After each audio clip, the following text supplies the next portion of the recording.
Neon Green Network begrüßt Neon Green Network Bundespräsident Alexander van der Bellen. Federal President Alexander van der Bellen.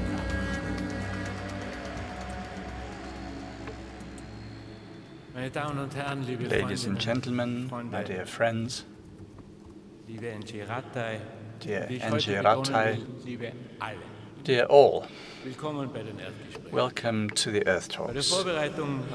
In preparing for this event tonight, I made a big sigh, because I thought, what is it that I can share with you tonight that you don't know already? What incontrovertible facts are there that you're not familiar with yet? What inspiring stories that you haven't heard yet can I share with you? But let us stay with this point. There are so many examples that give us courage and hope. Greta Thunberg, who with her commitment has not only shaken the UN but also the entire world. The Montreal Protocol that stopped the destruction of the ozone layer and the Paris Agreement. We need to cooperate across borders. You know about all of these examples, and this is why you're here. Courageous, full of hope. You have come here with the will to change things and with the deep conviction that this can best be done if many as possible, if possible, all people participate. Because I can't really tell you anything new. It is up to you, on the other hand. You can tell a lot of stories about the climate crisis and its impact, the melting of the glaciers, research behind that, science behind that, ecological, social change, biodiversity initiatives that move things, and ideas that move us forward. And it is important to talk about these things, to talk about them not only here and not only with each other. I know that from time to time it is wonderful to sit in your own bubble and to speak to like-minded people, but it's not enough. Especially, initially any discussion and consensus seems impossible. That's exactly where you should stand up and have a say. We need to bring everybody on board if we want to effectively combat global heating. And for that, we need to try to understand and encourage and inspire those who are still not quite too sure when it comes to climate movements. The really important stories of inspiration are, in my mind, not only those of Greta Thunberg or the Paris Agreement. No, it is your stories.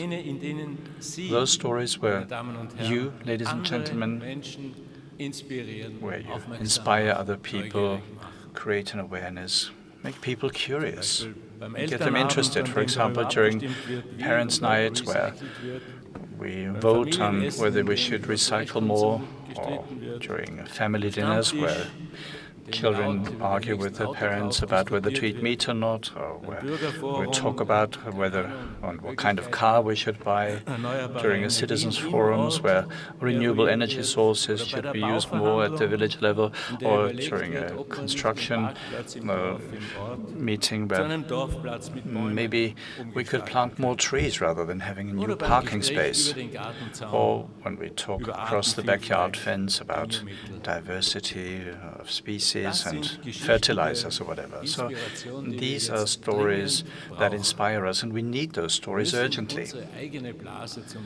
We need to let this bubble burst. I tried to put it that way in Salzburg, whether it's in the pub or in the sports association, the football pitch or in the theater, to talk with each other, not only to people who are like-minded. So exchange your views with others and listen to each other. Each of these conversations is like a bridge that we build towards each other. And to ensure that our children can grow up in an intact nature, many of these bridges are necessary. It's no use to just shout across the river. That way we won't understand each other. But if we find a way to meet up with each other, maybe we can find something in the system of values of your counterpart that you can agree on, something that you have in common. For example, the wish for our children to grow up in a beautiful and peaceful world. That they can play on alpine meadows with crickets, that they can breathe fresh air and drink clean water, healthy forests and humming meadows. I think this is a desirable, beautiful image of the future, something we all appreciate and love. Protect what you love. This is the motto of today's Earth Talks, and this could be something that we all have in common, one abutment of a bridge that we can build our future on. And of course, many of these bridges need to be urgently built by politicians at the national and transnational level, at the EU level, and also globally. Because even though we can move a lot as individuals, but an essential task is still incumbent upon politicians.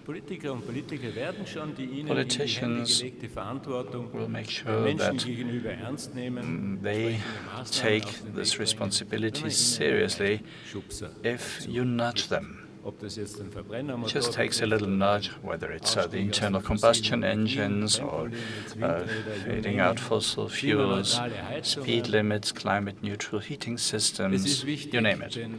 It is important and urgent to talk about this because we're moving on thin ice, not only when it comes to glaciers, but the ice underneath our feet is cracking, not only because the glaciers are melting. We are seeing and hearing, we are even feeling the impacts of anthropogenic global warming. And we can only manage this climate crisis if all hands are on deck, as they say. So tonight, if you leave from here, from the Imperial Palace, the Hofburg, maybe you will have a chance to listen to others and listen to them.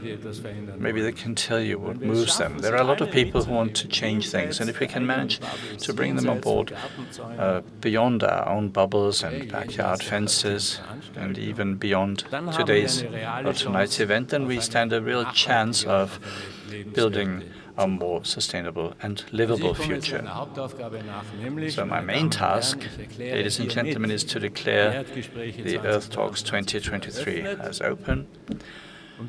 And I wish for everything that is discussed here tonight be the beginning of a lot of new, inspiring stories and conversations. Thank you.